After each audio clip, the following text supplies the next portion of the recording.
My name is Latifa Riddick Chapman. This is week 5, discussion 1. In the lesson plan, I wanted to focus on literature and the importance of making it relatable. The book that I chose to explore is called Bud Not Buddy. It's appropriate for 4th graders because this lesson plan helps them to connect illustration to the words in the story and make a connection from what we can see and not all of what we read. Google Classroom is a tool that allows my information to be viewed and shared very easily. I found that when using Google Classroom, documents are stored on Google Drive. It can be edited and easily uploaded from Google's Drive apps such as Google's Docs, Sheets, and so on. Personally, I'll upload documents to be viewed and shared appropriately throughout the class.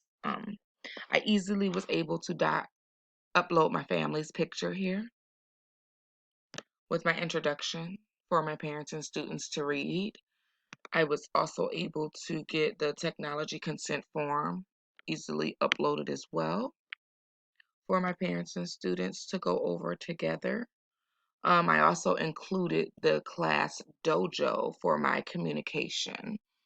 So students would be allowed time. I'm sorry. There's one other technology-based program that I would use to support students and communication between all stakeholders, which is called Class Dojo. Class Dojo is an app that helps the communication between students, teachers, and parents. I will encourage parents to download the app, giving them a step-by-step printout guide on how to access the login through their email. So sometimes that works out just fine with email. Sometimes parents are okay with sending a text message or even downloading an app.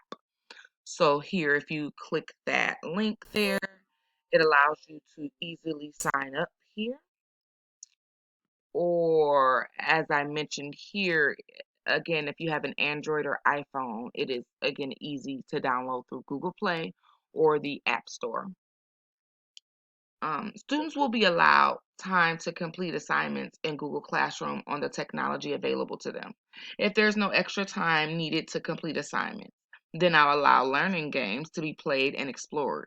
During this time is when I will offer individual instruction guidance to anyone that needs it. So I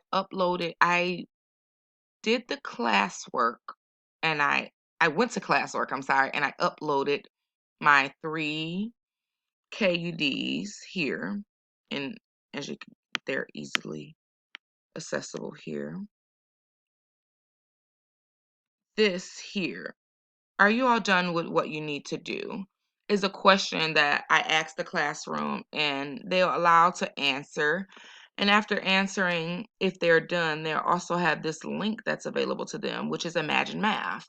And this would be a separate tool that we'll use to increase technology and learning and integrating technology and learning, I'm sorry, while while I'm helping others or doing anything that needs to be done inside of the classroom. There it says predict what you foresee as opportunities and challenges in using Google Classroom to drive the instruction of your unit. The opportunity that I have with Google Classroom to reach and teach multiple students while successfully integrating technology is a win-win situation for our students and this evolving technology economy. Sorry. The challenge that I see with using Google Classroom is those students who will still fall through the cracks of neglect and abuse. The district that I teach in has majority of low-income families who are not always equipped to help their students or even have access to a working phone or the internet. I would never want a child being left behind due to limited access of resources. Um, okay, so yeah, this is my classroom here. I'm not completely done. I got a few more things to do.